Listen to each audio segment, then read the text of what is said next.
Namaste,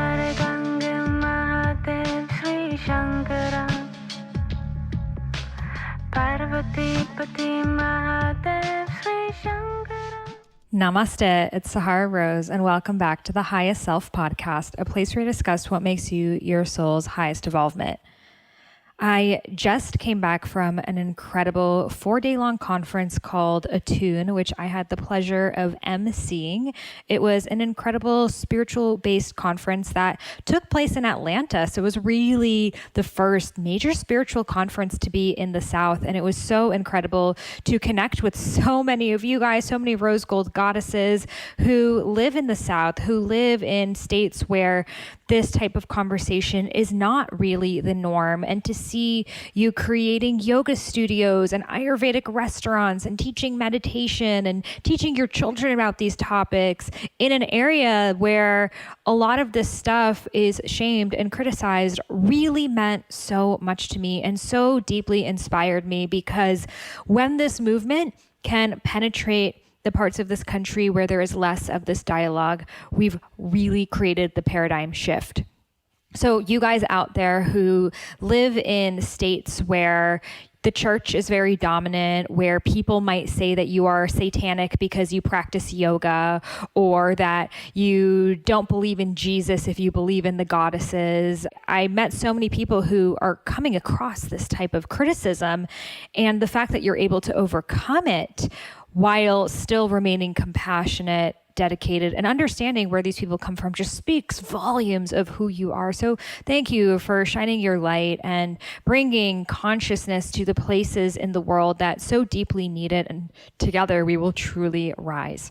So I had the pleasure of offering my Discover Your Dharma workshop, which is the workshop that I teach live in person to help people really discover their soul's purpose and why they're here, and not only to discover it, but how to actually do it. Because it's one thing to kind of have an idea of what you think you want to do, and it's a totally other thing to embody it and to see whether this is right for you and to grow it. So in this workshop, I help you essentially download these ideas from higher source consciousness and then take the action to get it done. So it was such an honor to be able to share that wisdom with you. And I've been teaching Discover Your Dharma in many different states. So hit me up on Instagram with where you live, and I'd love to share with you guys as well.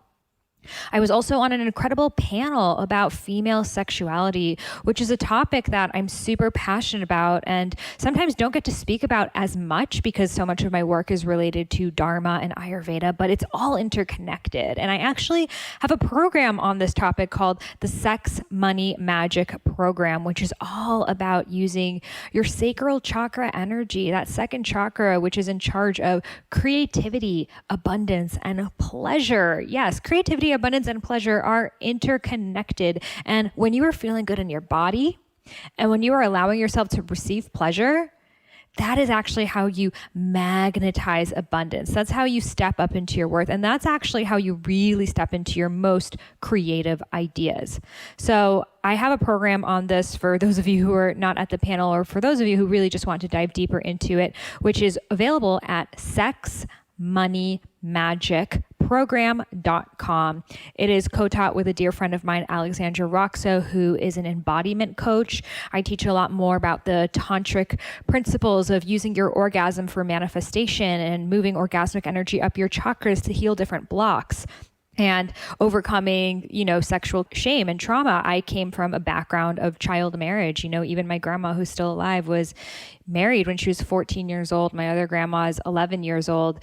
And this trauma of, a child literally being forced to marry someone much older than them, someone who may have already had wives before, is something that can really get encoded into your DNA. Now we're learning with epigenetics that trauma is passed on throughout generation to generation until we become cognizant of it and do the work. So this lifetime has really been, for me, doing that work, re-clearing my sensual and sexual blocks and claiming that power within. And for a lot of us, whether we have experienced sexual trauma, assault, rape, violence in this lifetime, maybe our parents, maybe our ancestors were slaves, A lot of sexual assault happened there. Maybe they were never taught to be connected to their sexuality. Maybe they were taught their sexuality is shameful. Maybe you've been taught that.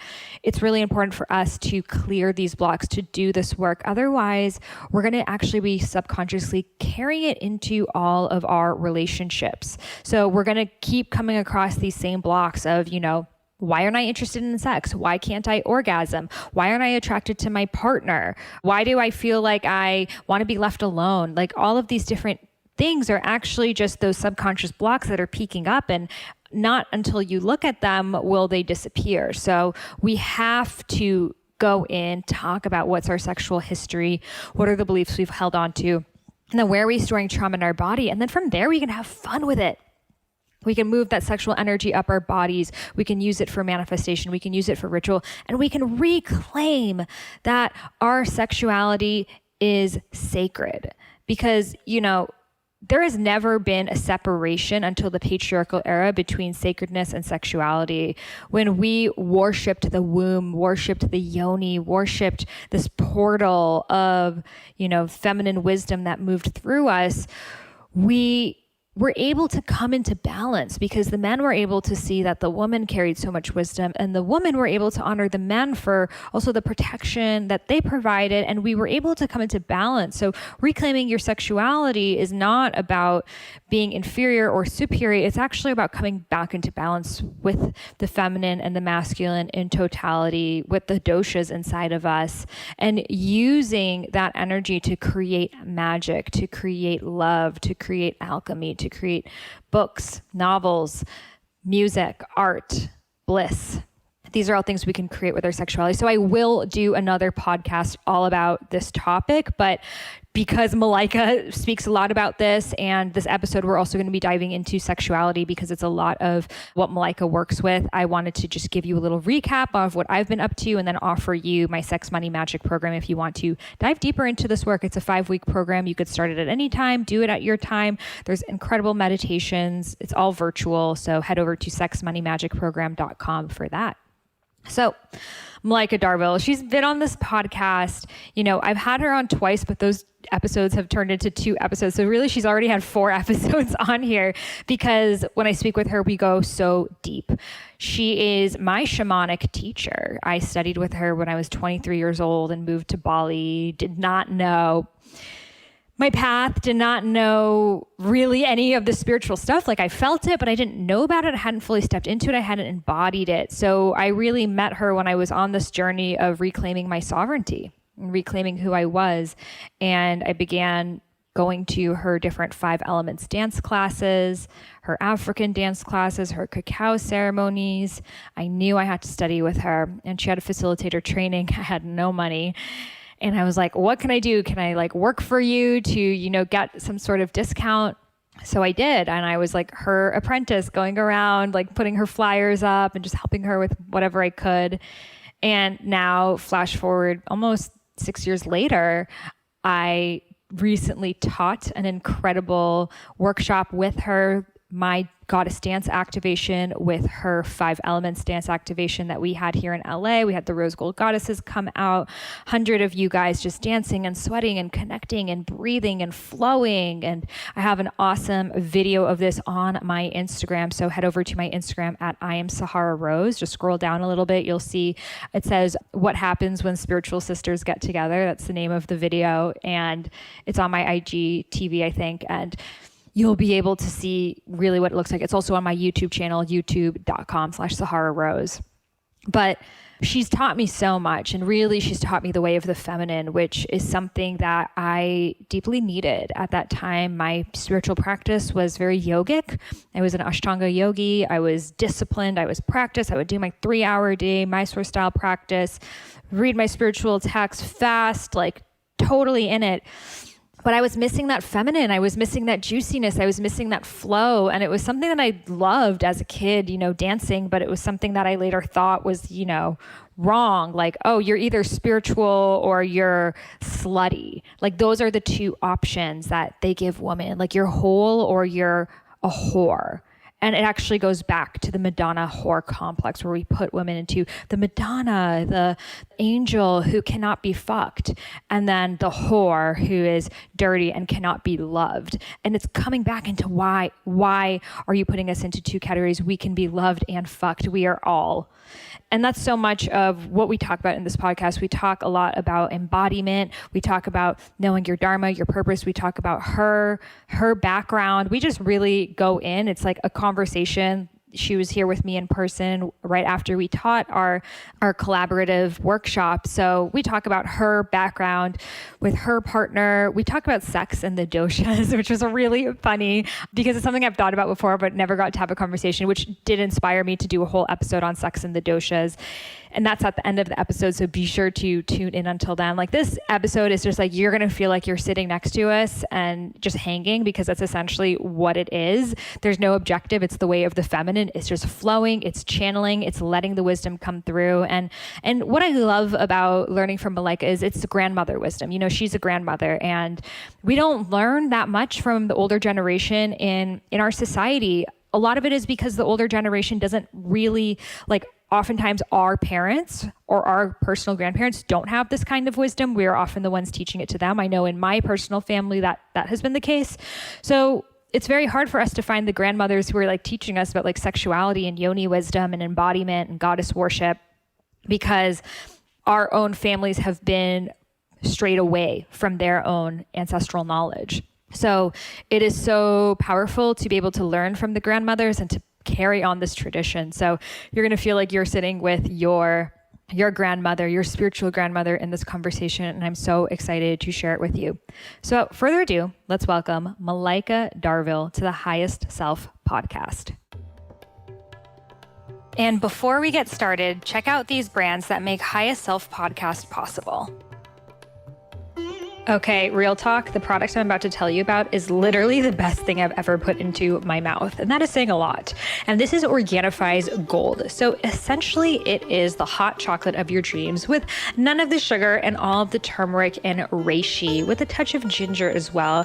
It is delicious on its own, just with water. When I was on my panchakarma and I couldn't have any sugar or chocolate, anything like that, I brought my Organifi Gold with me. Panchakarma approved, and all I needed was hot water, and it was the perfect, just sweet, soothing, desserty taste that I so deeply crave after meals. And it makes me feel so calm, so restorative. It is my optimal nighttime tonic, and literally I've gotten all my friends on it, and I'm pinching myself that they are my podcast sponsors, because even if they weren't, I would still be telling everyone about it. So head over to Organifi.com and use coupon code Sahara for 20% off. That is Organifi, ORGANIFI.com.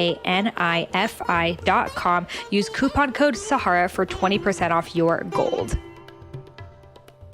This episode is brought to you by Ayurveda. Ayurveda is a modernized Ayurvedic supplement company that takes certain issues that we have, such as mood, joints, immunity, digestion, and creates these custom little packets exactly for us, infusing ancient Ayurvedic herbs with modern vitamins and minerals. I take the mood formula daily. It is great if you work a stressful job, had adrenal fatigue, ever suffer from anxiety or even depression. And it really heals you from a fundamental and holistic level. So if you want to try it out, head over to Youveda, YOUVEDA.com. Use the code Sahara and you'll receive 35% off your first order. And they now ship to almost every country globally. So check it out if you live internationally. They may be shipping to your country too. And they just added India, guys. Welcome, Malaika, to the Highest Self podcast. It's so good to have you back. Yeah, my goodness me. It's so good to be here and to be in LA in your beautiful home. And wow, what a journey. We've done a workshop together. And yes. Oh, gosh. It's just been so amazing. Just so many up-levelings in so many ways. And to just be able to do that workshop with you. So we just did a workshop last week that was Goddess Dance Activation with 5 Elements Dance. We had like 80 people in LA come, and it was just such a beautiful experience. But what was most incredible for me was to be able to teach alongside my teacher. It was just such an incredible experience because I remember just 5 years ago, I so needed the work myself. Like even when we did the introductions, I just started to cry that first time at your facilitator training, and just to see how much it actually works, how much one person can change in this lifetime. And it doesn't have to take a lifetime of healing. Mm-hmm. You can just change your mindset and everything shifts in such exponential speed that you find yourself like a totally different person. I feel like no cell of me is even that same person that as it was 5 years ago, except for the same desire, but it was just like coded in so much fear. Mm-hmm. Yeah.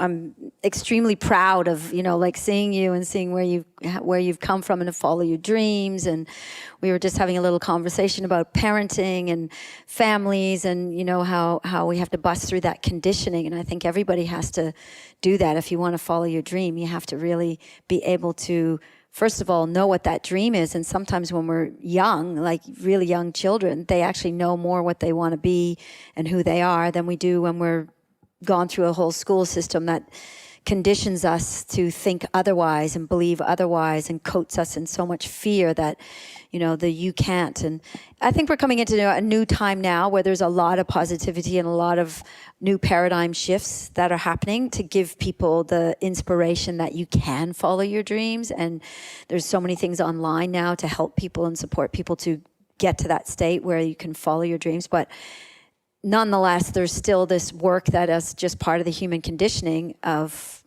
deconditioning ourselves from society, from our parents, Absolutely. And I think what I love about your work is that it really all starts in the body, and you're not going to be able to actualize your Dharma when you're holding on to that trauma and that tension and that fear physically, because it's going to show up in your life physically, emotionally, spiritually, in all areas. Yeah. Yeah, it's like the traumas gets held in the tissues, not in the event.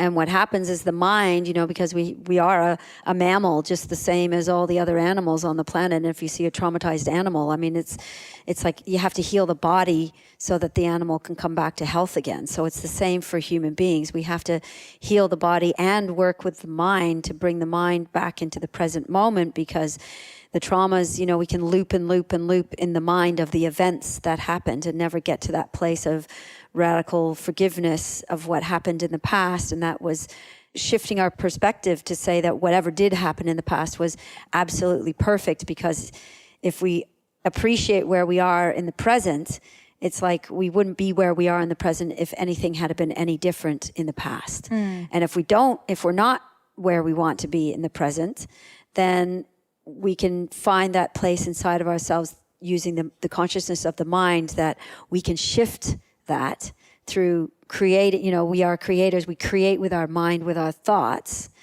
And so making this correlation between the mind and the body-spirit relationship, healing the body, using the mind, focusing the mind, the body, the spirit, so that we can actually create what we want to create. And we're not looping in these traumas that are so prevalent now in our human society, Like if you look at the earth, I was talking to my grandson this morning, just talking about some stories of Siddhartha and the Buddha, and how, he was sheltered from all suffering in his castle. And then when he came out and saw suffering, it was like, oh my God, I can't sit there in that castle anymore. I have to do something about the suffering of the world. And, went on his spiritual journey, which took him to all the teachings, the Buddhist teachings around, that this earth is suffering when we are giving in to our cravings and our desires. And we were talking about addiction, and, because when he craves, like wanting to use the screen time, I was trying to teach him these words. He's just turning 6. So it was quite fascinating to see him like grasping these concepts. And I said, and he's like, well, what does the word craving mean? And I'm like, craving is when you're having a desire for something, and he goes, like when my mom takes away the phone and says I've had enough screen time, and then I go crazy, and and his whole body and everything. And I said, yep, that's, or when you want sugar, or, we were explaining like all these things. And so the Buddha talks about these things of like the cravings, all suffering is we're either running towards something or we're running away from something.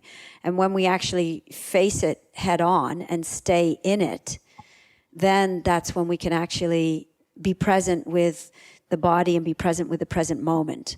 So we were talking about family and, you know, the triggers that we get from our family and everything. And I've just recently been home to my parents who are now, you know, much older and can you tell us a little bit about your childhood and the traumas you faced? Yeah, well, so I you know, I had a great family that were doing their best and everything else, but my mom's father was an alcoholic. And so I think that anger came through her, even though she wasn't an alcoholic. It was like, but that anger sometimes, that explosive anger for like you hadn't made your bed or something, and suddenly there was just like, so there was a lot of like this constant fear of this anger, and there was 4 of us, and I'm the youngest, so you know, screaming at the older ones, but just being in that vibration, there was a lot of tension and a lot of fear. And then they left home early. And so I was just kind of like doing my thing. And then when we went away to Australia for 1 year, when we came back to Canada, and suddenly I was the only one in the house, and I was just doing what I'd always been doing. And I thought they knew what I was doing. But then suddenly when there wasn't the other 3 children to focus on, it was like, what the heck, you know? And so there was all this targeted attention. And that year was just... What were you doing that they didn't like? You know, just like going out with your friends, or, you know, I had boyfriends or whatever, like being late or going out dancing. I always loved dancing still, even back then. You know, I was 16 and still wanting to go out dancing. And, you know, but it was like that fear from them of, what are you doing? You know, like, and also I had a very strong attraction to Black men, and my mother being Jamaican, there was like this whole fear that it took me years to understand, like where that fear was coming from, of me, you know, ending up with a Jamaican man or whatever, you know. But she didn't communicate in a very, nothing was explained. It was just a big lot of projections. And so there was a lot of fear and fighting and, you know, trauma going on in that way. And, you know, and just recently going back and just, again, little things that just trigger the explosion. And I took a moment, luckily there was enough self-awareness to stand there and not take the bait, not engage with whatever was happening from her end, but to feel what was happening inside my body. That's why I really encourage people, and part of my work is helping people to develop that felt sense of, you know, because sensation is constantly changing in the body. So we can like observe a sensation, like, you know, when someone's screaming at you, it's like the solar plexus, you know, feels tight, maybe feel butterflies in the stomach, maybe feel like throwing up, or all these kind of bodily sensations, rather than placing like the, I feel angry too, or I feel upset, or I feel emotional, and then you're engaged into their emotional field. Whereas it's just like, whoa, this is what's happening to my body right now. My body is tensing up. My solar plexus is tensing up. My whole being is feeling tight. And, you know, so then bringing that awareness in, it means that you can then take yourself into another space, which is what I did, where I can sit down and meditate or lay down, put my hands on my own body, calm my own nervous system down, tell myself that I'm safe, nothing's going to happen like it did when you're 3 years old or 5 years old or 7 years old, and we still have that little person inside of us, and remind myself that I am safe, I'm the one who protects myself now, and that's not going to happen, and I don't need to engage. And then also making those choices of like, and it's okay for me to take space, you know? And I think in all relationships, that's a really, really healthy way of being, you know, rather than this like engaging with, you know, because we create these patterns and dynamics, and it's so obvious in families and, you know, raising children, and it's a lot, you know, to deal with, but we can bring this back into like, by taking self-responsibility, and by removing ourselves from harm's way or from a negative projection that's coming at us. We don't need to like sit there and engage in it. We can just simply remove ourselves from that situation. Yeah. And quite often when we're heated like that, when the body is going through all these sensations, you know, we have the fight or flight mechanism has been triggered. So we either want to fight, you know, for our life, or we want to run away, like, you know, collapse and run away, or we want to freeze and go into numbness. And so catching ourselves with any of those things, and then when we can bring them back, like I studied a little bit of the nonviolent communication. And so nonviolent communication is like when you express what's going on from your bodily sense, what can the other person say? And you're not making them wrong. You're just saying, right now, I'm feeling really tight in my solar plexus. Or right now, I'm feeling like all this heat inside my head. And so I'm choosing to remove myself from this situation right now until I can feel like a calmer sensation inside my body. And then we can communicate, you know? Yeah, I think what's hard for people is to know, when do I express my truth and stay with that pain and that sensation versus when do I take myself out of the situation? And it's like, I feel like at a certain time you need to have that conversation, and through the tears and the anger and all of it, just say your truth.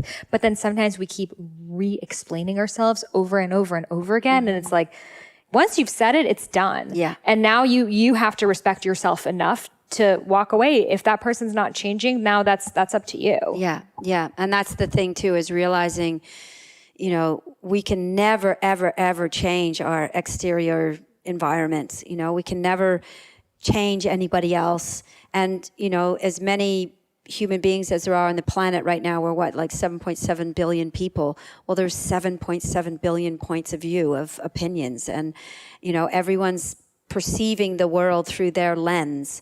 And so to remember that, you know, because quite often in relationship, we always want the other person to get us and to get our point of view, and, you know, can end in these power struggles where we...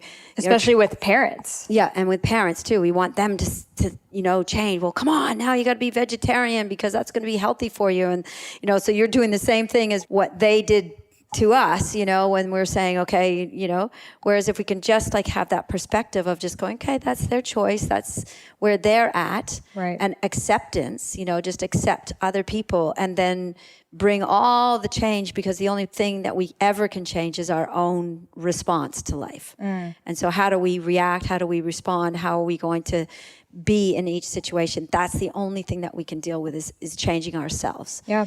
And so finding the things that, like, anytime we see something outside of ourselves that we don't like, you know, in another person, maybe you have a friend, and every time you're with that friend, you feel triggered or whatever.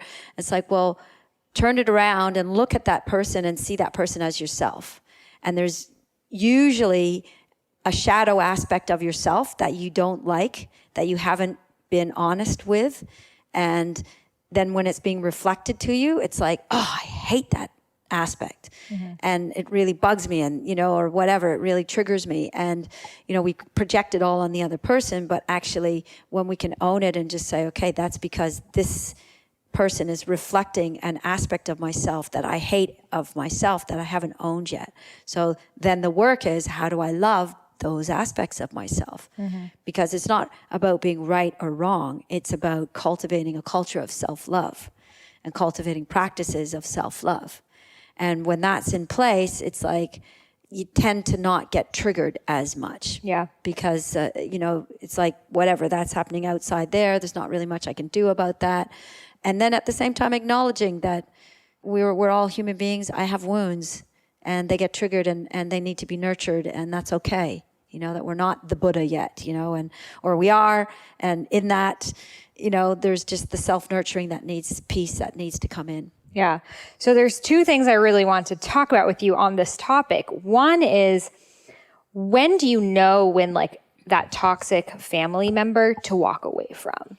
Because I think we all have, you know, an energy vampire in our life, but a lot of times it's your own parent or a sibling. And it's like, what are you going to do? Just never talk to them again? Like, that would really hurt you. That was what my situation was too. It's like, what am I going to do? Never talk to my parents again? That's going to make me feel really sad. But every interaction I had with them would take me to such a dark, low place that it would set me back like 10 steps. So how do you know when to separate yourself and when to just try to be around them but not be triggered? Well, you know, I can only just talk from my perspective. Like, when I chose to leave home very early on in life as well, because it was a toxic situation. And, you know, I'd even been to see a psychologist and a therapist and everything, because my mom was reading my diary and, you know, just all that kind of... Same. Yeah. And he actually, you know, she said, you need to go see a psychiatrist, or you can't stay in this. I know, I needed to go to a mental asylum. Well, mine was either, you know, the mental asylum, or you see this psychiatrist. And I thought, okay, fine, I'll go see this psychiatrist. And can you imagine at that young age, you know, walking into a psychiatrist's office where you've written everything about your like little love affairs, or you're falling in love with some boy that in school, and all that kind of stuff. It's such sitting an there invasion of privacy. like on the desk of some strange man that you're then is going to analyze. Who's Jamal? You. Yeah. I know. He actually said to me, you know what? Because he had to read it, right? Because my mom gave it to him. He actually said, you are right on track, but I'm just warning you that your mother is a volcano, and she's like ready to erupt. And, she listens to your phone calls, she reads your diaries, all these kind of things. And I was just like mortified. I was like, oh my God.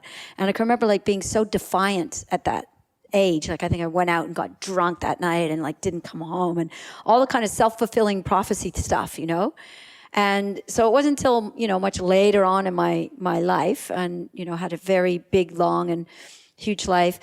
Living in Australia, I moved to Australia. So it was kind of like Canada, Australia, they're on the opposite sides of the planet. So I removed myself completely from the situation, where I would still send loving letters. I would still send photos of my children. Once I had children, they didn't really, they didn't even meet my kids and everything. So how long were you not in contact with your mom after that? About, once the children were, like, because when my son was born, there was a lot of drama around, his mixed race. And, and I just really understood it from the perspective of my mother carrying that wound of, not owning, like, again, what I was saying, of her hating that part of herself that was mixed race. She couldn't own that. So to see it full blown in her grandson, it was just like, too triggering for her. So I could understand it, but at the same time, of course, there was then my own grief and sadness around dealing with that, So it was 6 years before I came back to Canada, and that's the first time that they met my kids, And of course, I was a pretty far out there hippie, girl, like lived on a deserted island with a baby and, birthed in a teepee and like doing all these radical things.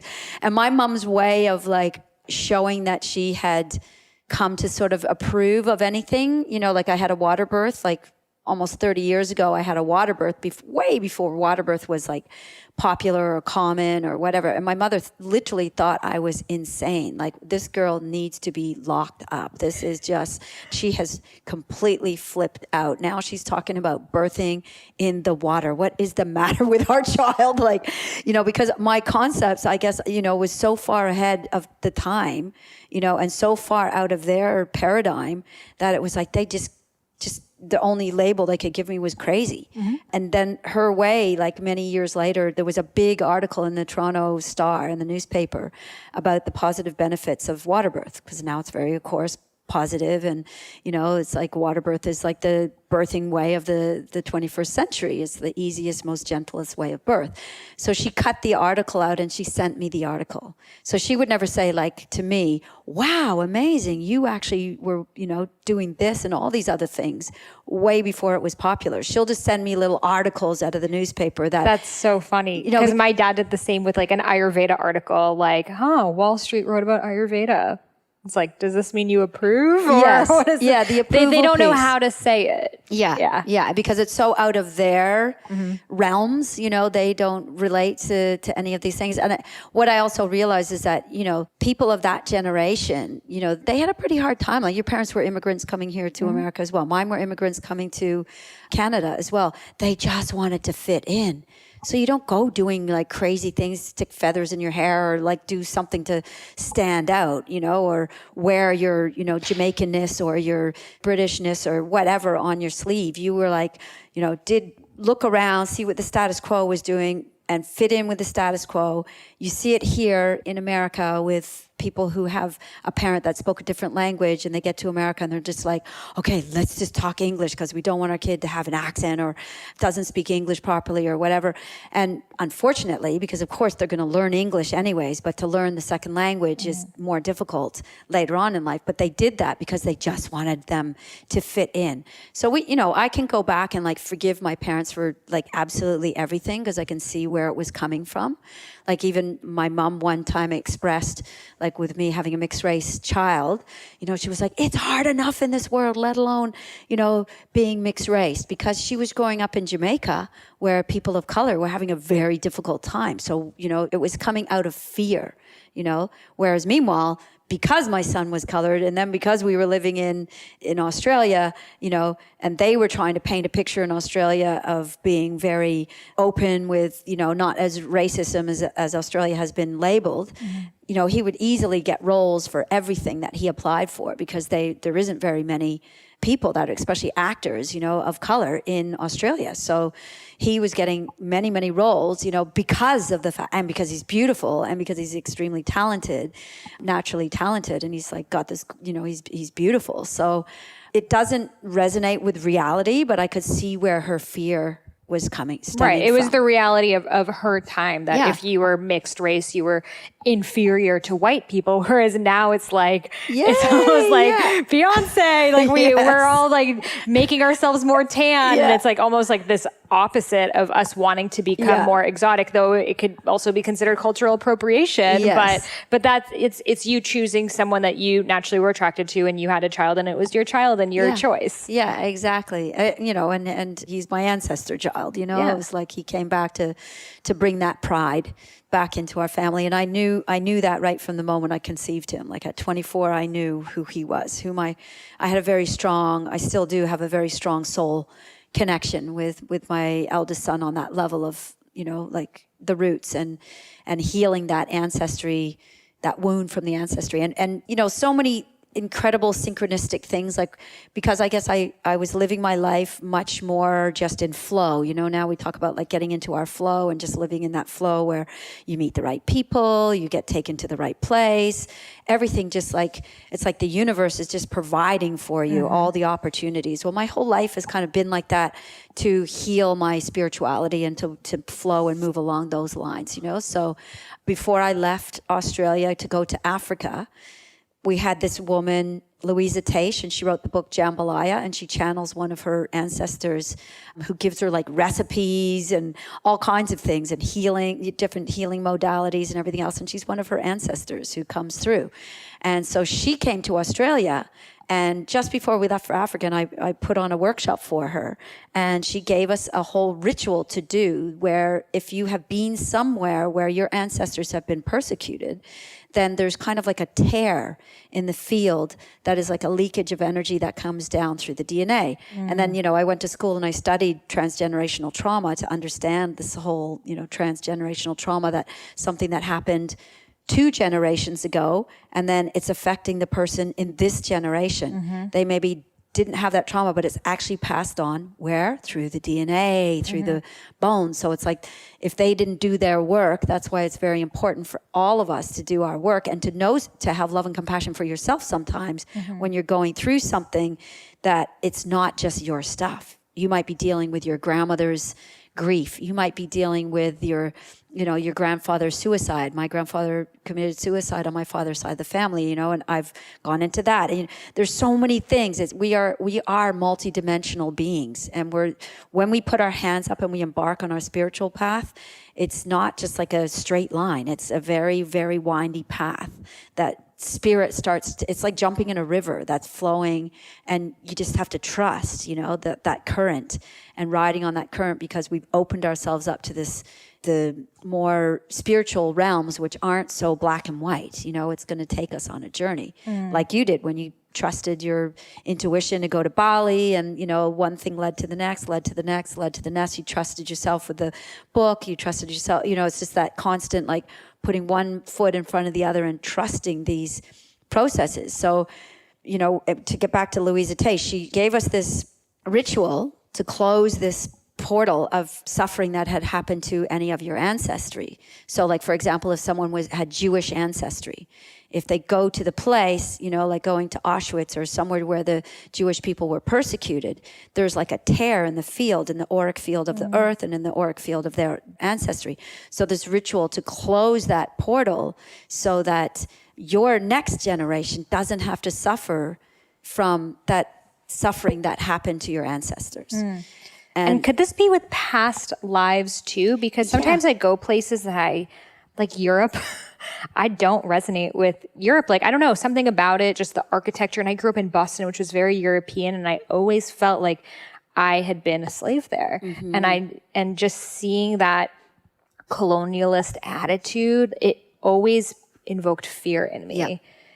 Whereas like my ancestors weren't slaves in Europe, you know? So I'm wondering where that came from. Yeah, for sure. You know, I had a beautiful massage yesterday from Jenny, and advise anyone to keep getting body work, because body work is so healing to remove things out. And, you know, she picked up like a past life trauma in the back of my heart, you know, of like a tomahawk, you know, coming. I was born in Canada, and I swear I just came in there to be in the vibration of the place where I had died in a past life, you know, and to absorb the vibration, you know, kind of pick up where I left off. Do our souls always maybe choose to be born somewhere we previously died? I don't know. You know, I mean, who knows the great mystery, right? We really, really, really never know. But I definitely know that I have experienced many, many, many different past lives. And, you know, just the way things have been orchestrated and shown, you know, it's...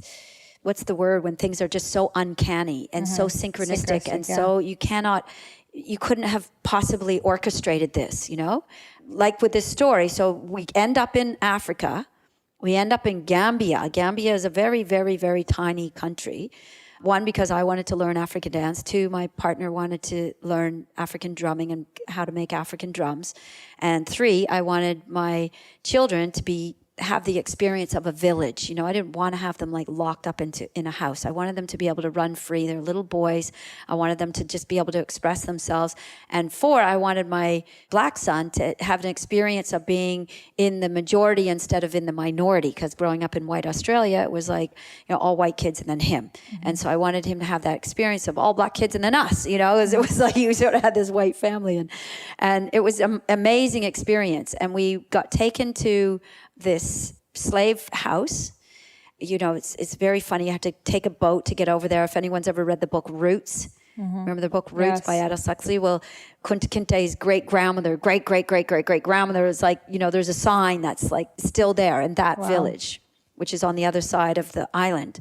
And then you take a little boat to get over to this island, and the building, the slave house, is all dilapidated. Like, it's all big stones, but of course the roofs would have been made out of thatching or whatever, so they've all fallen away, and it's just like these stones that are there, and tons of baobab trees. It reminded me of The Little Prince with all these baobab trees on this little tiny island, like knocking the stones over, and you could see where they would have put people inside and then treated them like so badly, like poured the food in.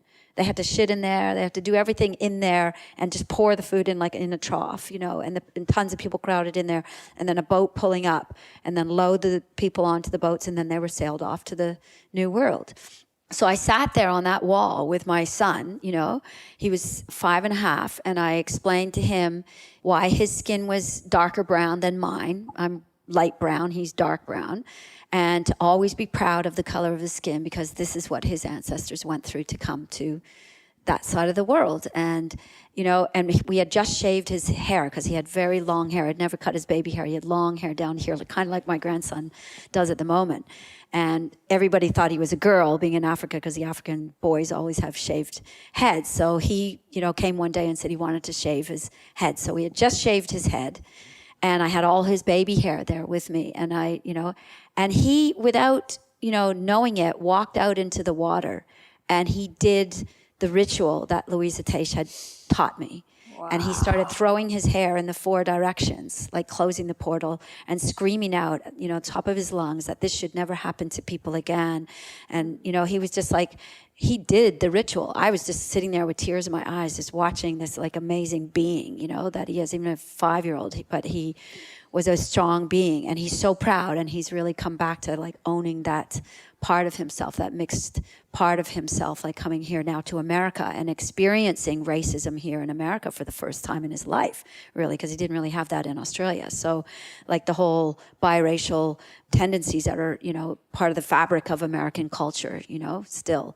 So he, you know, had that strong experience in Africa. And that was just like, you know, that was all just like in praying to my ancestors, because there was no way that anyone was telling me who was who in our family or what. It was just prayers. It was just communication with those other realms.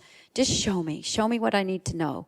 Guide me. I'm open to be guided, you know, guide me to where I need to be and what I need to see and what I, you know, and at that stage, I mean, I wasn't planning on teaching or doing anything with it. It was just my life. I just wanted to understand my DNA and heal it. And I know that I was doing this work for myself and for all of my lineage behind me and for my children in front of me, doing it for my sons and for my grandsons and for all the next generation that comes out of my DNA in front of me as well as behind me. So, on that note of when we're doing our spiritual work, to really have lots and lots and lots of love and compassion for yourself, to not, we all need to put down the whips of self-flagellation, of beating ourselves for not being good enough, or, when we slip and we fall back into old patterns again. We're all doing and processing so much, and so much of it is not even our own. It is coming from these lineages, collective consciousness, past lives. There's so much that we are processing and going through. And sometimes, so for me, the process of coming back again and again and again and again to the sensations in the body is how I can then go, relax, relax, relax, because it can just be like tension that builds up in the body. And maybe it's not yours, you hear a loud sound and it triggers some memory. Mm-hmm. Maybe you died in a war, or maybe you're someone in your family, maybe like a mother's going through war-torn Europe, there was bombs going off. They might have been pregnant with you, And so every time they heard that sound, their whole nervous system tensing up, and you're flooded with all that adrenaline and all those chemicals as a little fetus growing inside your mother. And so then you're born in America, and there's no bombs going off, but every time you hear a helicopter, your whole nervous system flips out. Mm-hmm. And you're like, oh my God, I don't know why, and then someone labels you as, oh, well, you've got this thing or the other, or your child is autistic, or your child is this ADDH or whatever. No, it's just all stuff that's going on in the nervous system. And so how to create those spaces where we can calm the nervous system down, bring ourselves back into the present moment, use the mind and the consciousness to communicate to when fear comes up in the body, to either get someone else to lay their hands on your body, or have, ourselves learning that self-care, to put our hands on our body and say, take care of yourself. It's okay. It's okay. It's okay, because it's a crazy world out there sometimes. If you're listening to this podcast, you already know about turmeric milk, golden milk, or any of its names. But as we know, turmeric is one of the best ingredients we can have inside of our bodies. And that's why I'm super excited that Banyan Botanicals came out with their own new turmeric milk mix that takes this yummy drink to a whole new level of nourishment with ashwagandha and other supportive herbs for digestion, circulation, and more. Turmeric milk is the perfect fall drink, and you can drink it at any time of the day because there's no caffeine. Whatever preference you have for milk, turmeric milk blend mixes right in. I like to do coconut milk, flax milk, almond milk, etc. Just get non-sweetened. So I want you to have a try. Head over to banyanbotanicals.com/Sahara for 20% off. Again, that's banyanbotanicals.com/Sahara for 20% off your turmeric milk.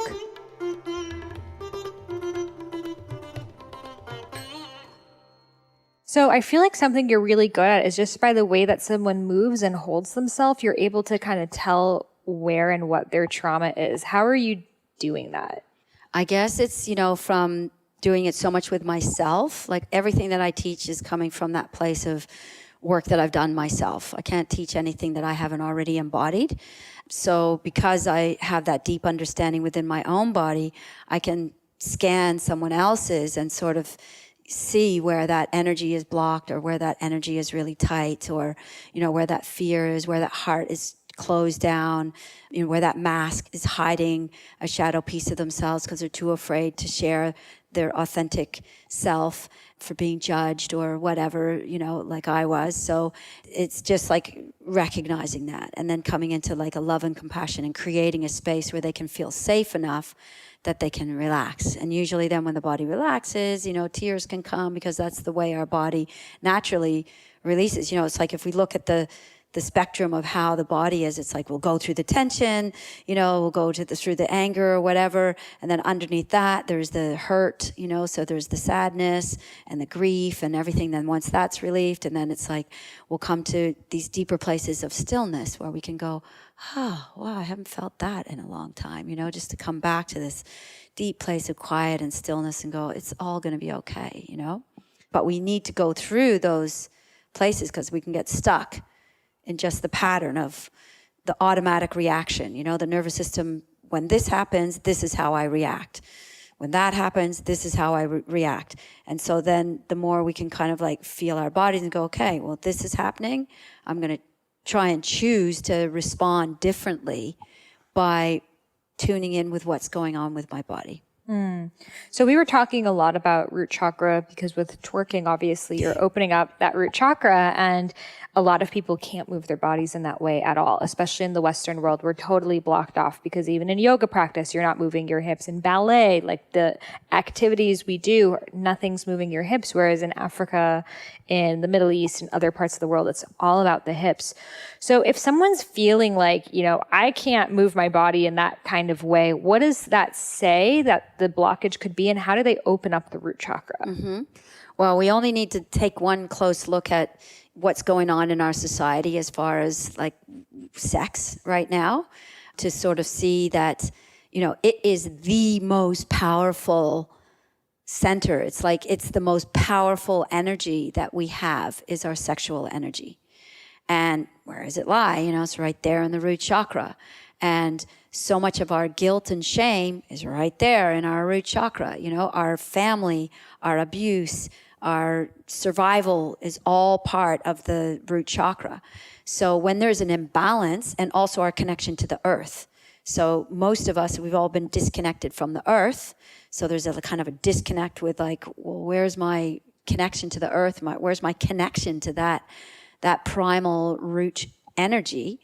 And if you can't move it, you know, because there's like shame is locked up in there. It's like so much shame or guilt around having this sexual energy that it goes into the shadows, you know, and it goes numb. That's the fight, flight, or freeze, you know, it goes into the numbness, you know, where it's like frozen, actually frozen pelvis, you know, and we see this a lot, you know, and a lot of guys especially as well. They can't even move their pelvis, doesn't rock anymore, and the pelvis should rock. Whereas, when you're down in Africa, you see like all these crazy movements that can happen where they're, you know, a lot more comfortable with their sexuality, and, you know, there's a lot more playfulness with their sexuality than there is in the West, where it's like, you know, you can't destroy energy, especially not, you know, that powerful energy. So if it can't be destroyed, which, you know, church and religion and everything try to destroy it, like the whole thing of making that you're more spiritual if you're celibate, you know, and all these kinds of things, it's like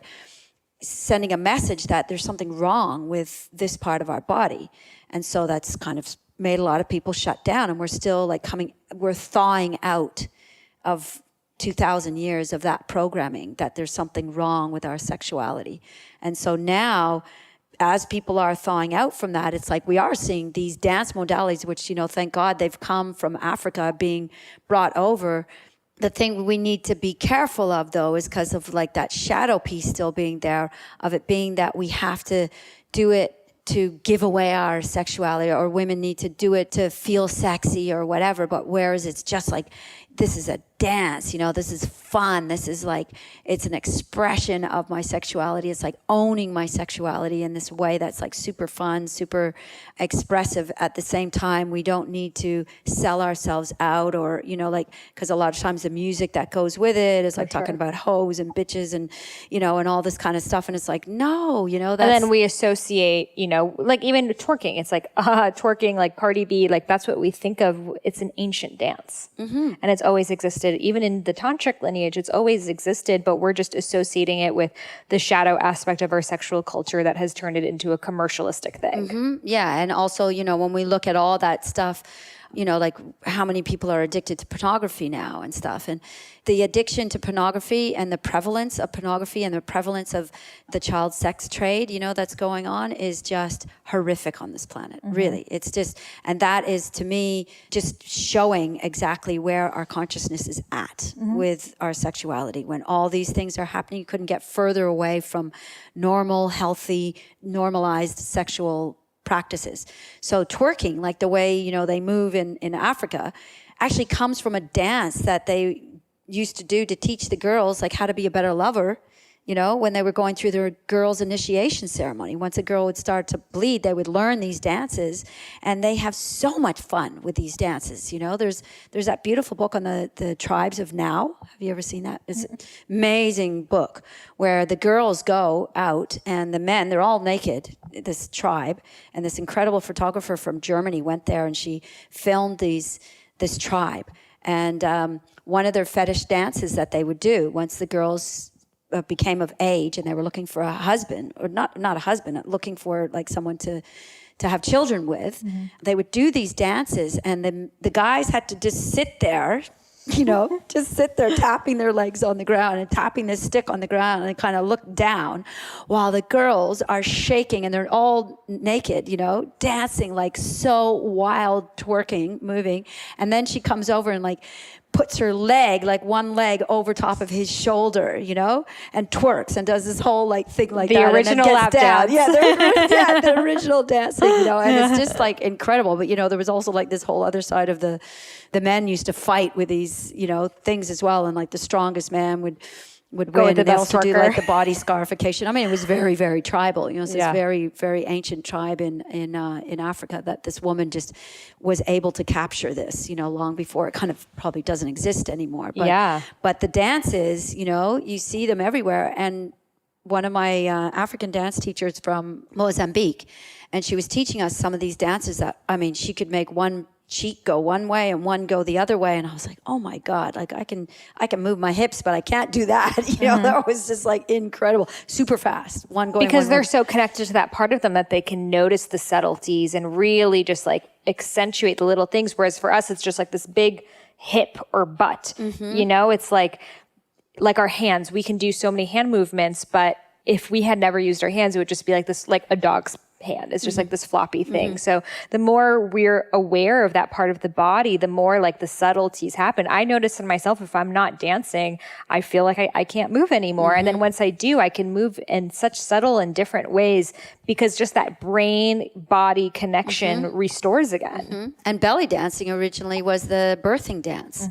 It was women did it for women, and women did it when they were bringing their babies down. So that they didn't have painful childbirth, they moved, through the intelligence of the body, and then somehow, through the whole transitioning from matrilineal systems to patrilineal patriarchy, the dance became something that women did for men, and the whole dance form changed. But the original belly dancing was a birthing dance. For sure. For women. And so, that whole thing of like moving the body, undulating the body, what are you doing? You're unwinding the fascia, you're unwinding the tension in the body so that the pelvis could open more, so that the baby could come out easier. So another reason why so many people getting cesareans, because they can't like just relax in the pelvis and relax to open, to allow that the cervix and the whole body to just open. A lot of people are just, we spend way too much time sitting. So look at the direction of the hips when we're sitting, whereas in the correct way of sitting is more like, how you are sitting like that with your legs up and sitting in a squat. I'm not comfortable in chairs. I'm on an airplane squatting on the chair. Me too. I can't do it. Me too. I cannot sit for all those hours. And I'm like, well, they can say whatever they want, but I'm not getting off this plane with swollen ankles like everybody else, And it's like, see, it's all that conditioning, and we're disconnected from our bodies and we don't even know. We're just so used to our bodies feeling so stiff and sore. Whereas for me, I don't do yoga one day. I'm like, how do people live like this? I know, exactly. I'm like doing it. I've been looking after my grandkids. I have them like climbing all over me. I'm just like making games so I can because I just have to stretch, and they just climb all over me while I'm doing my yoga practice today, waiting to come up to see you. And I went down to the ocean and heard a great track, and I was just like, I just have to dance, I just have to dance because I haven't danced since our workshop, and I'm normally dancing every day. And so staying in, being here, and I've been with family and stuff, I haven't danced every day, and I really notice it. And just that 10 minutes of dancing, I had this like amazing track that I'm going to play this Sunday, and was just like down at the ocean. And I thought, there's so many crazy people here in LA, and normally they're angry. Normally you see like a crazy person like walking across the street or shouting at you, or there was a lady in the park with the kids the other day who started screaming just all kinds of stuff, obscenities out of the bathroom. And, it's kind of like normal to see, a lot of mental health patients out on the streets in California, like I was shocked the first time I came here, but now I kind of like, okay, this is just, how it is, but you don't really see a lot of crazy people that are like crazy happy, what I mean? So I thought, what happens if I just like start busting out as if no one's watching, and it was just like down here dancing like crazy. I just like couldn't hold back. And it was amazing to see like how many people then smile.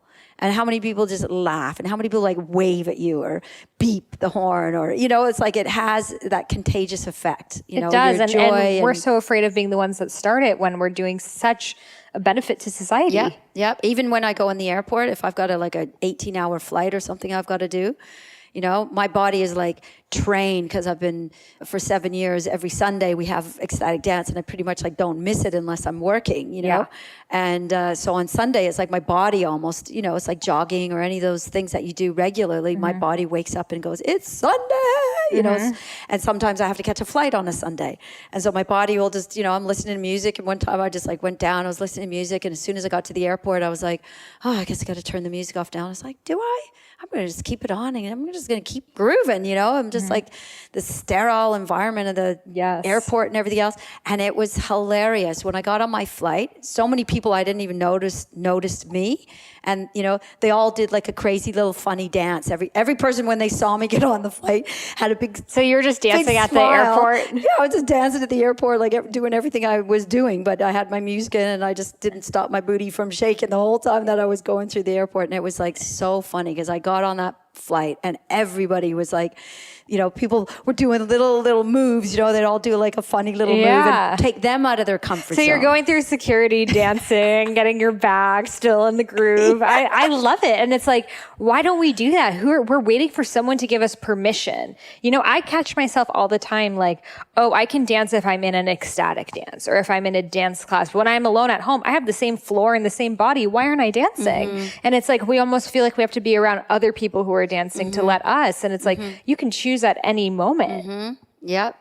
It's one of those, even with the grandkids, like I put the music on and I'm like, Abuelita needs to have her dance now. And, and when no one's home, and it's just me and the kids, and getting them dancing, because, children need it as well. And, every 2-year-old it's like the 2-year-old dance move, they all, it doesn't matter if in China, Africa, Western kids, they all do the same kind of like weird little... That kind of bobble. One leg, jump hop thing that they all do, like universal 2-year-old dance kids move. Twerk too. And kids twerk. I mean, in the Aboriginal kids, which it's not part of their dances, their traditional dances, the Aboriginal kids, but I was teaching, this is years ago, I was teaching hip hop in the Aboriginal dance communities, and the kids, they were so cute. They would like put their shirt over their head, and then twerk, like they could just grind all the way up and down and all over the place, like these really little kids, And one time I was teaching at this festival, and it was like teenagers, and these kids were really the hard basket, and I was kind of like, oh boy, here we go. Like, okay, I had all really good, like I had teenagers at the time, so I was like, I would get all their music, so I was playing all the updated music for them, and okay, who do you like, and all this kind of stuff and everything with the kids. Hype music, and I was like, oh boy, this is going to be fun, and asking them then to all just like sit down and like this, and then finally I would get them like dancing by playing music, and get the kid, because they had these dance performances at night that were phenomenal that these Aboriginal kids were doing. And I'd say, who choreographed that last night? And finally the one kid, or all their friends would tell me, that kid choreographed it. And I'd say, okay, let's do the math. You can either get a job in McDonald's and work for $2 an hour, or, in all these towns I just drove through, I didn't see one dance class. I didn't see one hip hop dance class, And if you want to do this for life, you can do this for your life. It's like, again, helping kids like to think outside of the box. Mm-hmm. Then they were all coming to my dance class, and they had this I Want to Be tent where they had like the kid got their photo taken, and then it had like all these little boys who were running around with a picture of them with a machine gun, because they had the army there. So they had the kid's face, and then it was like a soldier outfit with a machine gun. So I grabbed one of these boys and I pulled him out, and I was like, what is this? And it's like, oh, I've been to the I Want to Be tent. So if they want to be a soldier, it was like a very clever idea, but the only alternative thing that they could do was dance. So, I just was like really plugging these kids of like, would dance, And then I went back and saw the people later on in the afternoon. They said, oh my God, we were inundated by kids wanting to be dancers, and they all had these cards and then on the back of the card, it had what level of high school they needed, what other schools they could go to study, and it just inspired them. So again, it's like it's just that planting that seed of inspiration into a child of like, hey, you want to do this? You can do this. You can go as far. Like the ones who were choreographing, they were amazing dancers. And I worked out that anytime, because the common saying that kids say is shame job in Australia. So the reason they put their shirt over their head is because, they're ashamed. So it's a bad job. Shame. They say shame job. It's like a slang, Australian slang, like, oh, shame job. So moving the hips and moving the pelvis, which they all can do, and they do like twerking like amazing when they're just like mucking around the kids together. But, and so I would stop the music every time I'd hear the word shame, and I gave them a lecture on shame. I was like, look, you can be shy. You can use the word feel embarrassed or whatever, but you cannot use the word shame. Shame came to them from the colonial, you should be ashamed of yourself, because they were running around naked when the white people first came to there, and it's such a deep wound, right. And you can't move forward when you're holding shame. Mm-hmm. So the same for anyone with this hips thing, the root chakra. It's like moving the energy up to the higher chakras. You have to claim. Like that's the path of Tantra. That's the beauty of Tantra. It's got the 3 down and the 3 up, and the meeting place is the heart. And it owns, and there's practices for claiming and healing and purifying the 3 lower chakras as much as purifying the 3 upper chakras in the heart chakra. So whereas like a lot of the other paths, they're all about, let's take the energy up, to God. But denying that we actually are in an animal body and we have to purify and own and claim and heal these wounds that have happened to our lower 3 chakras. Mm-hmm. Absolutely. And so much of just the modern spiritual, like yoga, meditation community is so third eye. How do we open up the third eye? And it's not going to happen if you don't address the other chakras, but the chakras have too much shame and you're going to get the wrong kind of attention and people won't take you seriously. And, the same things that I was so afraid of, I see everyone else is dealing the same. I'm like, wait, you guys are dealing with these things? I thought it was just me coming from, my Middle Eastern background, but it's like a universal thing that if you show that you're a sensual or sexual woman, you'll attract the wrong kind of people. You're not going to get the kind of jobs that you want. You're going to be considered a whore. Yeah. And we're so afraid of being put into that category that we ignore our physical bodies and try to transcend into the cosmos, forgetting that we're in these costumes for a reason. We were meant to actualize in them. Exactly. And enjoy and celebrate. And like I was saying at the workshop, we as women need to reclaim that womb space, the second chakra, moving up from the root chakra and reclaiming this is the portal that life comes through. All life comes through the female bodies. Yes. I'm seeing more and more women.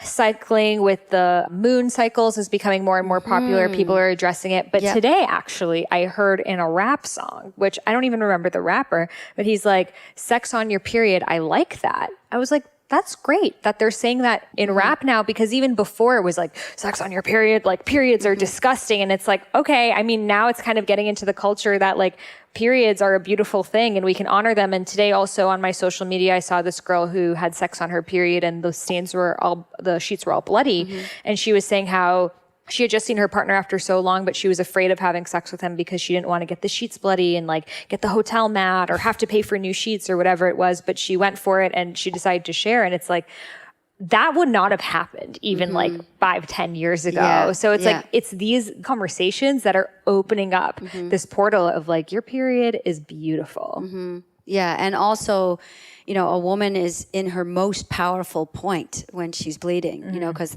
that is an opening straight to God. So it's an incredibly powerful time to make love, but with someone who really, really, really loves you. Yes. And because it's also can be detrimental energetically, because you're so incredibly open at that time. If it's the wrong kind of energy, coming in, you're incredibly open during that time when you're menstruating. So, but learning to reclaim it, as the temple, it's the really sacred time that you're bringing the man into the point where he can tap into the goddess. Yeah, you're blessing him.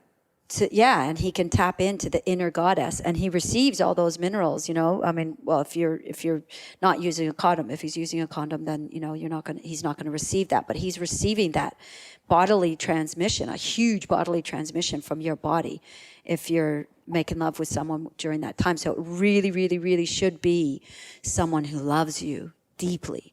And I think this is so important because a lot of people think, oh, Tantra is free sex. Everyone just has sex with each other. And it's not at all. It's actually being even more choosy about who you let into your temple because the energy exchange that it really is. Like, do you want to trade DNA with just any random person because he's hot? Yeah. Do you want all his past lives and trauma and all these things coming into your every body? Other womb that he's been in for the last, 7 years and messed up with all entangled into your womb space? Yeah. And it's interesting because I feel like now, like the feminist movement, we've like shifted the pendulum of like, well, as a female, I can have sex with whoever I want and whenever I want because we're like fighting back from the repression. But it's not about just fucking everyone either. No, it's definitely not. And I think women really, it's almost like there's an agenda that's pushing women in that, which is still part of the patriarchy, and it's still like the sacred feminine when she really reclaims her body as a temple. It's like, you better honor me. Yeah, you better honor me. It's like, think of a temple. When we use the word temple, you don't just let someone, in Bali, you take off your shoes, you dress appropriately, you come in there with offerings. That's when you enter the temple. You better bring me offerings. Yeah, some so fruit. it's like so if you're going to be letting somebody into your body, letting someone into your body, that's the most intimate space of your being. It's like they better be coming in with some honoring. It has nothing to do with, whether you're going to marry that person or stay with that person forever or whatever, or if you're in a committed relationship with that person. But still, there should be an energetic honoring. And those tantric practices that are, to help bringing the energy back to the heart, where you're honoring the feminine, you're both honoring the feminine as the feminine in everything, the feminine in the man, the feminine in the woman, honoring the femininity of life, the life force energy, Shakti, life force energy. She is the feminine. And, I think this push of women like thinking that they can just like have sex all over the place is actually kind of gets detrimental to their womb space. And it was interesting. I was teaching a Tantra week retreat over in Portugal, and it was near the retreat center Tamara, which started the whole polyamorous, I think the term, and it's a polyamorous community in Portugal. And there was 3 women who had been staying there, living there in that community that came to my workshop. And when I separated the men and the women and we had like a men and women's circle separate, it was really interesting that 3 of the women actually really broke down and cried, saying that they were in this whole thing. What they really wanted was a man to treat them like a queen. They wanted to be the queen. But there was a deep wound inside of them that didn't think that they could have a man treat them just as a queen. So they were going along with this whole polyamorous thing, but it wasn't actually serving them at all. That's what I saw. They were actually suffering a lot in that whole thing. And there was a lot of drama, and there was a lot of, I'm not saying, monogamy is the only way or whatever, but just in this way of like constantly changing partners and everything. I saw the radiance of their own womb space was not as radiant as it should be when it's being fully 100% honored. And first and foremost, women need to honor that for themselves. All life comes through that, It's like if you can carry life in there, that's a pretty big honor. So you have to honor what our body does and what our body is in order to attract men that also are honoring, honoring women and what we are, in our physicality and in our bodies. And so, these ceremonies and rituals that we've lost and are starting to come back again to help women to own that part of themselves. So I would love to know more like your take on polyamory, because it really is such a buzzy topic in especially the millennial generation. And we've done podcasts with people who are like very pro open relationship and people who are very for monogamy. So I'd love to hear your perspective on it. Well, I guess I was pretty polyamorous when I was younger. And then once I was pregnant and I got with my partner and I stayed in a relationship for 21 years. We had a few, open moments and things that happened that it was long before there was like healthy ways of knowing how to communicate and navigate around, what used to get termed cheating, in a relationship or whatever, and was definitely detrimental and hard in the relationship to navigate those moments. When I got out of that relationship, I was, I didn't want to be in a full-time relationship. And so I was like very much in the polyamorous scene. And I just, for me, after being in a committed 21-year relationship with ups and downs, of course, and everything else, what I noticed for myself there was parts of myself that I would not open in a polyamorous relationship because the trust factor wasn't there. And again, it was just an observation of what was going on in my body. It's like watching a flower, whether it can, open all the way or it's just going to remain a little bit closed, And because of that, he's going to be with me and I'm going to open my heart and expose everything. And then when I really maybe need him, when something else is maybe coming up, he might be with the other woman. So I better just like keep that stuff to myself, So those deeper parts of myself, I didn't really open. That's just me personally. Then I, was in all these different kind of communities and sort of watching what was happening and sort of going, oh my God, it's like so much drama. Yeah. And I could also see how, we are as human beings, addiction is just such a big thing. And because I've really been looking at this whole addiction and my own addictions and afflictions and studying them, I can see that in polyamory, if it's not done correctly, we can create so many dramas that we can get addicted to the drama. Yes. To have a constant drama, to have your nervous system, like you can't relax. Yeah. It's like I find that just constantly being in process is a really highly stressful situation. Mm-hmm. And so it's definitely not the easy way out. In fact, there's a lot more work, I think. There's a lot more work polyamory. Around it. And you can't just, kind of relax into it. Mm-hmm. And I think the feminine really needs that deep, deep, deep relaxation. Tantra is actually all about like deep relaxation in the body, coming So what does Tantra say about monogamy, polyamory? Well, Tantra, actually, traditional Tantra has very little about sexuality in it. Mm-hmm. Very, very little about it. And it's like crazy, like one of this Agori Tantras that I studied with in India, and he's like completely naked. He's covered in human ash, dreadlocks down to the ground. He's got this like basket full of human skulls. He was in Varanasi. And comes out and like plonks like 3 human skulls on my legs and one on my head. Says this guy was a bad guy, but now he works for me. Now I want you to meditate on the law of impermanence. And I mean, it was one of the deepest meditations I've ever had, to sit there holding like 3 human skulls and a human skull sitting on top of my skull, and meditate on the law of impermanence. All of those, crazy practices that came out of Tantra, they were all to get to the same end as all the other yoga practices of stilling the mind, but they just did it through the body, So of course it included some sexual practices, mithuna, but some of the adepts like that would do that in some of the sacred temples and things. They would take like 10 years of training and 10 years of doing these practices and rituals and yantra and mantra and, yoga and Ayurveda. They weren't separate things. It was diet, there was restrictions in the diet. Nothing was just like, open free, open slathered. Like our Western mind, we just grasp onto what we like. Right. So Tantra comes along, it first came when the British went over there. They looked at these, temples with all these carvings with sex in every different position and was like, whoa, this is amazing, and from so repressed England. You should so do like a Tantra retreat in India where we're like tantric dancing and going to these temples. I would so do that. Oh, I have. I have done that actually over there a few years ago we did that. It was amazing.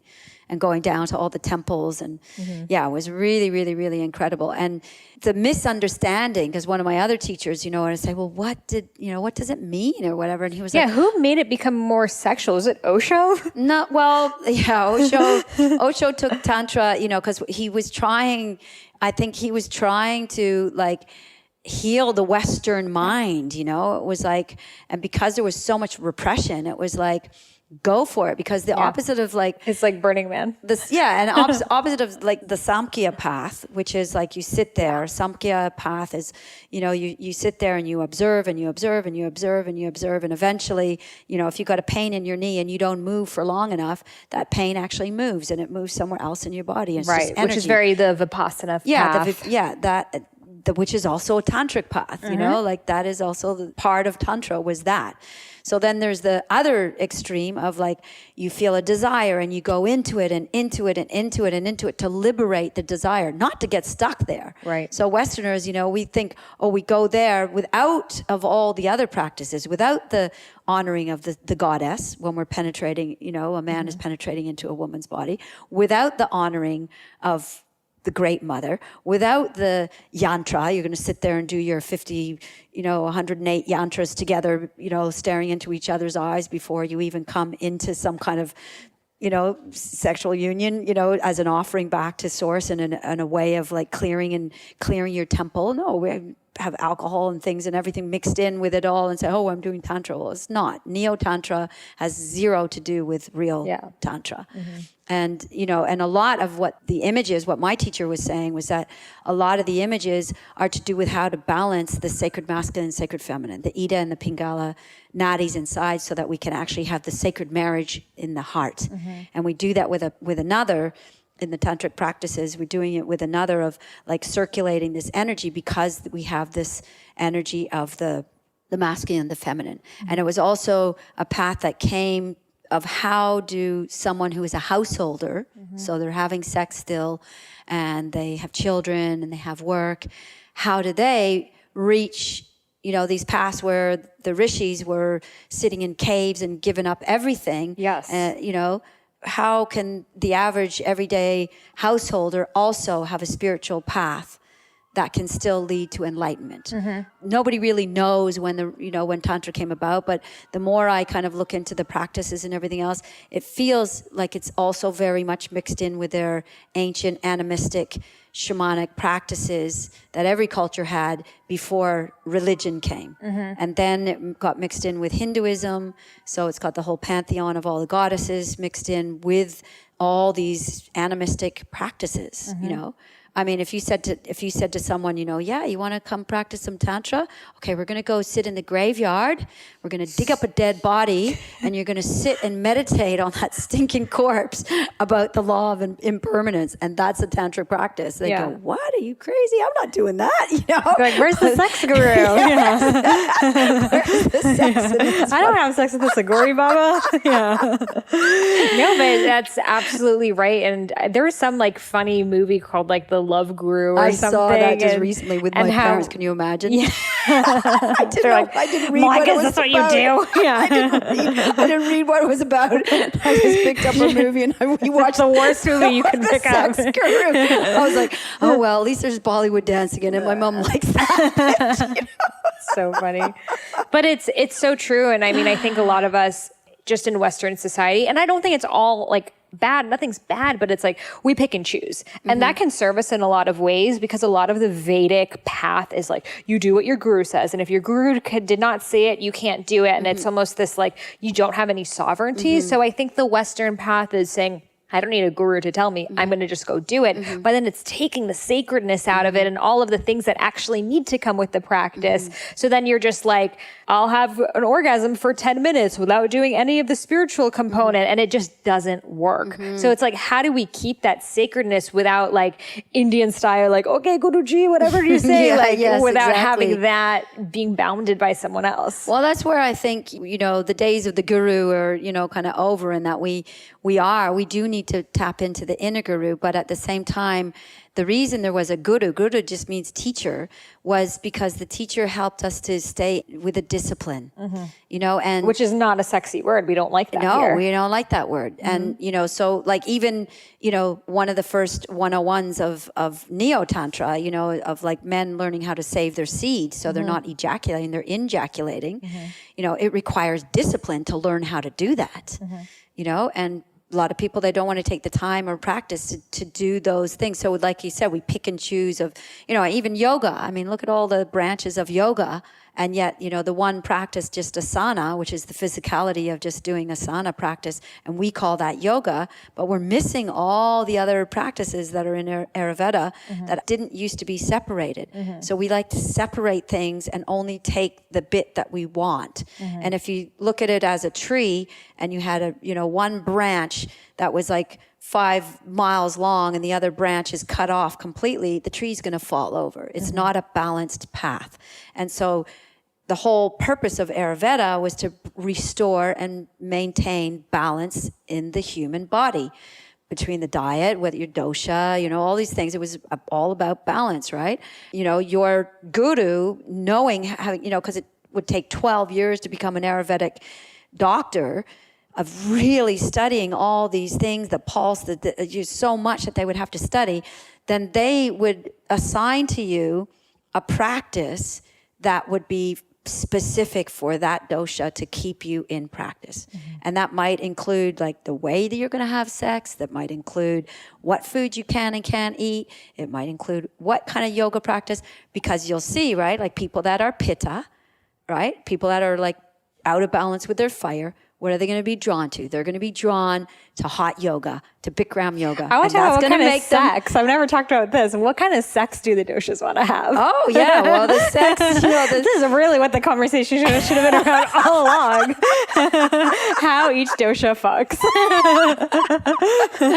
I mean, I'm not the guru on that by any stretch of the mark. I feel like pitta would be really like animalistic. Yeah, like, it is. It's like fire, like passion, like quickie, fast, go. And it's like, okay, I'm done, bye. And they sweat, like they'll be sweating a lot and it'll be like a sweaty hot. Yeah. And, super like that pitta, they have to have it. It's almost like a, craving, desire. They really want the orgasm. They want it. They want sex. They want it. Like it's, it's like hunger. They get very hungry. They need to eat. And they need to have sex. It's urges. Yeah. It's like, yeah. And Vata, what do you think that sex is like? They probably like want to talk about it first and, have a little conversation in the middle. Do the yantras to each other. They would have like, they probably dissociate a lot, dissociate and go into fantasy and into their mind. So they would need a practice that would be like a practice to slow it down, stay present with sensation in the body. The Pitta people also slow it down. And Vata actually. And then there's the Kappas who will probably hey, honey, why don't we just use the vibrators tonight? Because it can't be bothered. They're like, why don't you move and I lie down? Exactly. Do you have any snacks? Yeah. I feel like, Kapha is also very loving. Like, I feel like they're just cuddly and they're spooning each other and the barely moving spooning sex. That's Kapha. I feel like Vata's let's explore. They're probably the most likely to be let's bring this tantric practice in, but it's so heady. Stuck in their head and not in their body. And it's did you do it right? Did you inhale? And it's wait, we're off here now. You got to know, you got to exhale, and they're not in their body or feeling what's going on. So, for them just to have no words. Yeah. And just be present with the breath and present with their eyes so that they can drop into their body would be really, really, really a good practice. And, for Pitta people, it would be slow it right down. They would be the ones that cuddle more to let the softer parts of themselves come. And then the Kapha people would be okay, let's try something different today. Let's try something a little more energetic today and see where that leads us. And it's so true. And I feel like in relationships, often we sometimes attract to the opposite, but sometimes the same. And looking at what your relationship dynamic is, because if it's okay, we're always Kapha in the bedroom and in this, what we need. So looking at what your partner's tendencies are and how you can Because a lot of times why people don't relate sexually is just this exact reason that the doshas are different. So it's like how to know to cater to that person while still honoring what you want. Exactly. Yeah. So good. Well, so many topics. Oh my gosh, this just flew by. So final words for just that person out there who wants to begin their embodiment journey. You know, they've done the yoga, they've done some meditation, but they know there's something about coming home to the body. Like, how can they get started with this? Come do a retreat with me in Bali. Yeah, exactly. Tell them about your vision, the womb center. Yeah, it's the Gaia Center. I have this vision for this Gaia Center of, like a living community, because I think, again, people need to not just, like, the retreats are great, and we do need these points, these pauses, these full stops at the end of a sentence to go, okay, I need to, like, stop and reevaluate. It's like a cycle. Like, here we are, it's full moon. So where were you last full moon, and to reflect from month to month. Oh, wow, the seasons are changing. It's starting to get cooler. We're at the end of summer. And, so reflecting on these cycles of life. So a retreat is a really beautiful point where you go, okay, you know what? I'm just going to take some time off. I'm going to not pick up my Instagram and I'm not going to be on it. I'm going to have digital detox. So I'm not filling my head with a bunch of stuff so I can actually feel my body. That's why I love working with the elements, because they're so powerful. It's like you stand underneath the pounding waterfall. It's like you're in your body. You can't be thinking about what you're going to post later on. It's like the water will bring you into the present moment. Standing around a fire, feeling these elements, like, and where they then are in our bodies, helps us to then listen to those subtle little voices that say, go left, go right, do this, do that, Whereas when life is just on a constant roller coaster and we're going so fast, it's like we don't even have time to do that. So then, we have our cultivated practice of doing our yoga in the morning.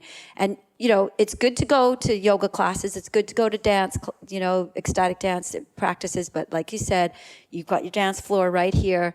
It's also good, all of those things were, once you, like, look at yoga, the routine of it.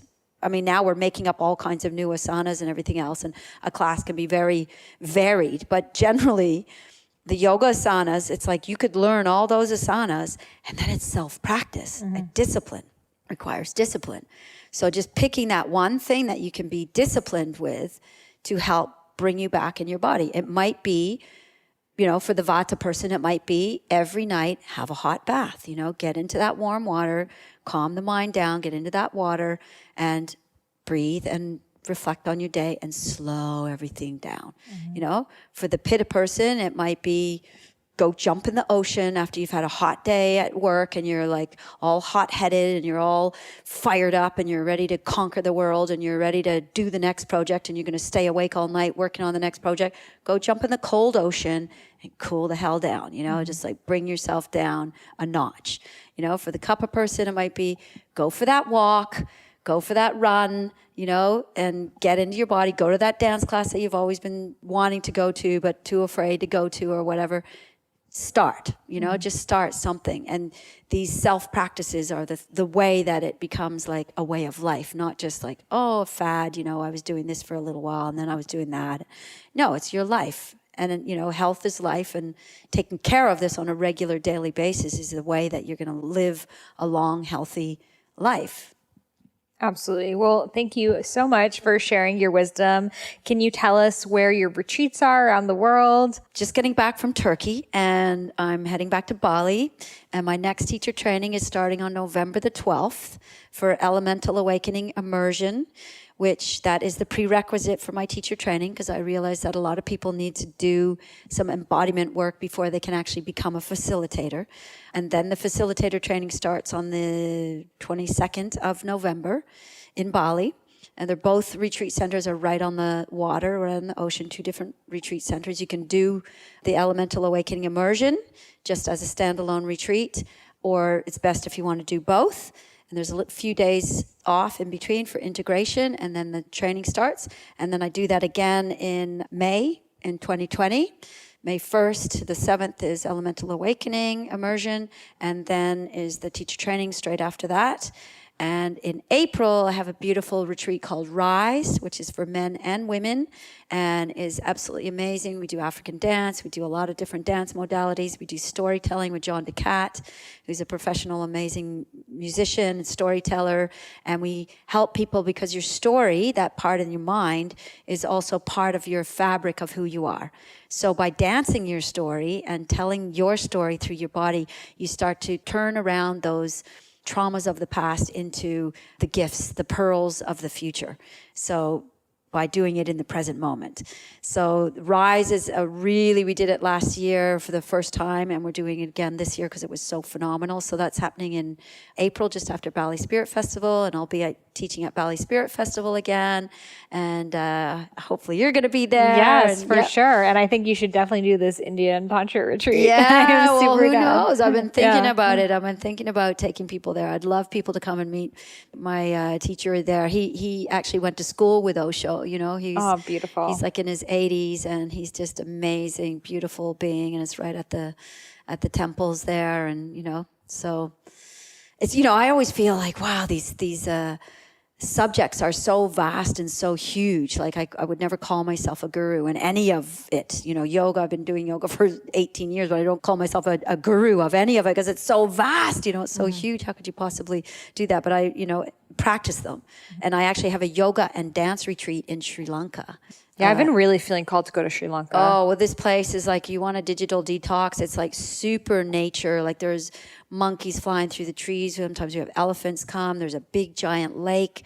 There's eagles flying by. It's so pristine and quiet, just nature sounds.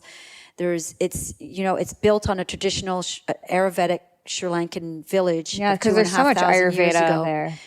This is all traditional Ayurveda. We have like the steam. My favorite thing there is the human basket. It's like a steamer, and they put all the Ayurvedic herbs underneath you and light the fire. Yeah, and you get inside of it, and it's like you're like a steamed. Yes, I love it. It's like you're in a box with your head out. Yeah, and they just close you in there and steam you, and oh my God, that's my favorite thing in the whole world. So that's coming up in June 2020 as well in Sri Lanka, and all of it's on my website. www.inmyelements.com. Yay. And you can put a little thing there, and it's so wonderful to see you again here in LA. Thank you so much for having me on Higher Self podcast, and I'm going to start a podcast too. Yes, you got to share your wisdom and all your amazing stories. Yeah. Well, thank you so much for being here. Yeah, thank Namaste. you too. Namaste. Oh, yes, Queen. It is always just a time warp when I'm speaking with Malaika because there's just like so much to say and so many topics to dive into. I'm like, well, what do you think about this? And what do you think about that? And I just love hearing her wisdom. So I'm so glad we got to just record that conversation, because sometimes I have a conversation with her. I'm like, oh, I should have recorded that because we talked about so much. So I'm glad that we were able to record that and you were able to be a part of it, sitting with us on my couch, hearing the grandmother wisdom. So juicy, so sacred, so beautiful. So be sure to head over to her website, inmyelements.com, to do one of her retreats, teacher trainings. Highly recommend it. Tell her I sent you. I just love her and I want to support what she's doing in the world. And if you want to learn more about using sexual energy to tap into your abundance, your pleasure, your juiciness, head over to my program, sexmoneymagicprogram.com, and I will be able to share these gifts with you. If you loved this episode, I would love if you could leave me a review in the iTunes store. And as a free gift, I will share with you the first half of my unreleased book, Eat Right for Your Mind Body Type. Simply email a screenshot of your review over to Sahara at eatfeelfresh.com. Again, Sahara, Sahara, at eatfeelfresh.com. And I will send you over the first half of my unreleased book, Eat Right for Your Mind Body Type. Thank you and namaste.